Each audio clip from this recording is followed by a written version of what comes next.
যারা অর্গানিক মেহেদি বানাতে চাচ্ছেন আর যারা বানাতে পারার সত্ত্বেও ভালো কালার আসছে না, তো তাদের আসলে কি করা উচিত এই সব কিছু কিন্তু থাকছে আজকের ভিডিওতে। আর এই ভিডিওটা করার একটাই উদ্দেশ্য, এখনও যারা অর্গানিক মেহেদি নিতে পারেন নাই বা অনেক ইচ্ছা থাকা সত্ত্বেও বিভিন্ন পেজে নক দেওয়ার পর এখন হয়তো নিতে পারছেন না, কারণ সব পেজের অলরেডি অর্ডার অফ হয়ে গিয়েছে। তো তারা যেন হাতের কাছে এই আইটেমগুলো থাকলে অন্ততপক্ষে মেহেদি বানিয়ে হাতে লাগাতে পারে, তাদের সেই ইচ্ছাটা যাতে পূরণ হয় সে উদ্দেশ্যে কিন্তু আসলে আজকে ভিডিওটা করা। তো আজকের এই ভিডিওটা কিন্তু একটু মিস করা যাবে না, কারণ অর্গানিক মেহেদি একটু এলোমেলো হলে কিন্তু আর ভালো কালার আসে না। তো আশা করছি আপনারা সম্পূর্ণ ভিডিওটা দেখবেন।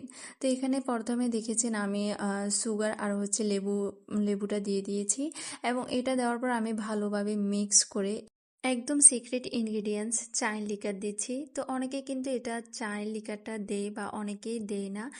আপনারা চাইলে এখানে পানিও ইউজ করতে পারবেন বা চায়ের লিকার পানি দুইটাই ইউজ করতে পারবেন। শুধুমাত্র আপনারা প্রসেস মেনটেন করে এগুলো ইউজ করলেই ভালো কালার আসবে।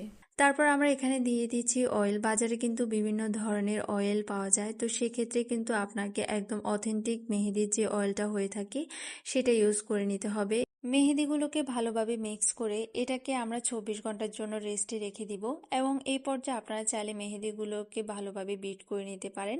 এতে করে মেহেদির স্মুথনেস টেক্সচার অনেক বেশি সুন্দর আসে। তো যেহেতু এখানে আমার খুবই অল্প পরিমাণ মেহেদি, মাত্র 50 গ্রাম, সেই জন্য আর আমি বিট করে নিচ্ছি না, এতে খুব বেশি একটা প্রবলেম হবে না।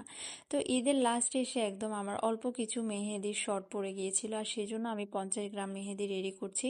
আর 50 গ্রাম মেহেদিতে যে কয়টা কোণ হবে সেটা একদম আমার জন্য পারফেক্ট। তো এই ক্ষেত্রে কিন্তু কত গ্রামে কতগুলো কোণ হয় এটা জেনে রাখলে খুব বেশি সুবিধা হয়ে থাকে। তো এটা হচ্ছে 24 ঘন্টা পর ডায়ালাসিস পরের অবস্থা। এখানে একটা কথা খুব বেশি মনে রাখতে হবে নতুনদের, যে ডায়ালাসিস আসলে সবসময় 24 ঘন্টা লাগে না, এর আগেও হয়ে যায়। তো এটা কিন্তু আসলে ইম্পর্টেন্ট। অনেক সময় ওভার রেখে দিলে, মানে ডায়ালাসিস হয়ে গিয়েছে তারপর আপনি এটা রেখে দিয়েছেন, তো সেক্ষেত্রে কিন্তু মেহেদির কালার নষ্ট হয়ে যায়, খুব ভালো একটা কালার আসে না। তো এই প্রবলেম কিন্তু আসলে নতুনদের বেশি হয়ে থাকে। তো সেক্ষেত্রে কিন্তু তাদের দেখা যায় যে সব কিছু জানার পরেও, পরিমাপ ঠিক থাকার পরেও মেহেদির কালার খুব একটা ভালো আসে না। তো এই প্রবলেমটা আবার শীতের সময় একটু বেশি দেখা যায়। তখন এত বেশি ঠান্ডা থাকে যে মেহেদিটা ভালোভাবে ডায়ালাইসিস হতে পারে না। তো এই ক্ষেত্রে কিন্তু কালার আসতে অনেক বেশি প্রবলেম হয়। আপনারা হয়তো অনেকের কাছে শুনে থাকবেন যে শীতে মেহেদির কালার খুব একটা ভালো আসেনি। তো এই ক্ষেত্রে আসলে আপনারা মেহেদি বানাতে গিয়ে কি কি প্রবলেম ফেস করছেন আসলে সেটা তো আমার জানা নেই। তো এই ক্ষেত্রে আপনারা যদি কমেন্টে আমাকে জানিয়ে দেন যে আপনাদের কি কি প্রবলেম হচ্ছে।